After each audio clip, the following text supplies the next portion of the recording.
Hello, my name is Kevin Wroblewski, and I'm a retired software executive now helping individuals like yourself to improve their thinking to live a flourishing life. How you think is how you live, and only you can do it. Be a thinker.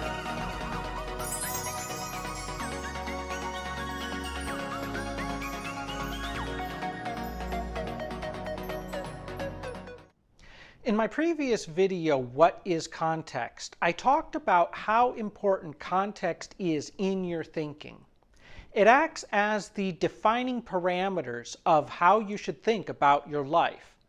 Now, I want to help you understand how to think about context in practice and give you some tools to use in identifying those contexts. As is often the case with thinking, the first step in identifying your context is to make observations. I talked a little about this in my previous video, What is Thinking? At the most basic level, identification is the active focus of your mind towards making observations and then using past observations and conclusions you have made about those observations to categorize your new observations. Effectively, you are looking at something or someone or some behavior or even some emotion and saying, yes, I have experienced this before, or no, this is new to me. Once you have made that determination, you can file it appropriately in your mind and then proceed to act accordingly. So what observations can you make about your life? And be honest here. Where is your lane? For example, do you have a physical disability? If so, that is a very important context in your life that is going to impact and shape any goals and obstacles that will lead you to living a flourishing life. For another example, are you overweight? This is also a context that you will need to incorporate into your thinking. Another example that is important when it comes to people's love lives is, are you attractive? And this needs to involve both outward appearances as well as personality. This is why it is so crucial to be honest, brutally honest with yourself when thinking and identifying contexts. Because if you ignore aspects of your context, or worse, lie to yourself about them, you will never be able to effectively act on them, form realistic goals, and achieve a flourishing life.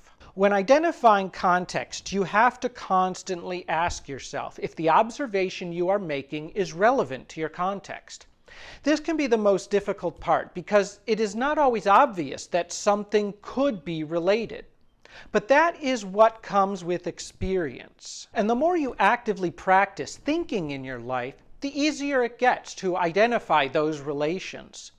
So if you are just starting out, start with the obvious ones. Look at yourself in the mirror, both literally and figuratively. Really gaze at yourself and make a series of observations. Say them out loud if you can.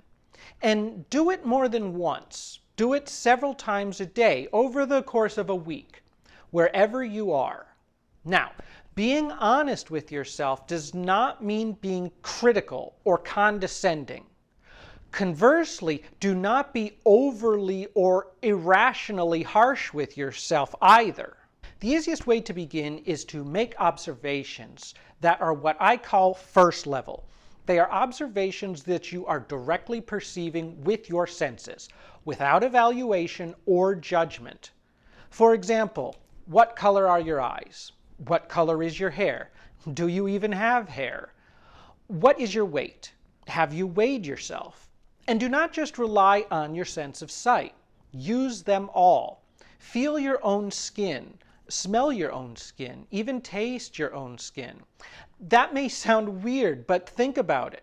When you are being intimate with another person, tasting your skin is something your partner is going to be experiencing. So you better know what they are going to be tasting. Next, listen to yourself, both literally and metaphorically. What does your voice sound like?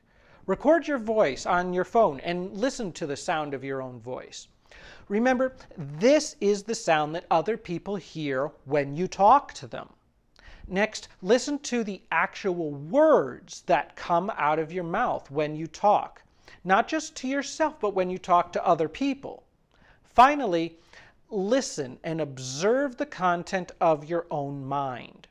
Listen to the words that you say to yourself in your head. Listen to your own thoughts and also your own emotions. With all these observations, you will need to devise a way to keep track of them in order to begin thinking about them. I highly recommend keeping a journal and writing down all these lists of observations. Do not comment on them yet, though. That can come in the future. For now, just list them. If you are using the technique of recording your observations out loud with your phone, go back and listen to your recording while you write down everything you had said. I realize that I am just scratching the surface here. For now, I just want you to practice and get you accustomed to making observations about yourself. In the future, your observations can spread out beyond yourself to include your environment. Where do you live? What city, state, country? Then you can start observing other people around you in your life. They too comprise aspects of your context. Not all contexts are created equal, though. Some aspects of your context are within your power to change, but others are not. In the future, I will talk more about identifying the difference so that we can form goals accordingly and not set out to try and change things or people that we have no control over. Thanks for watching this video. Please like and subscribe if you would like to see more. And of course, please feel free to follow me on Instagram and Twitter @ThinkerCoach. And if you would like me to help you one-on-one in a private session, please feel free to go to thinkercoach.com and book an appointment with me. I would love to talk with you. I wish you clear thinking, my friends.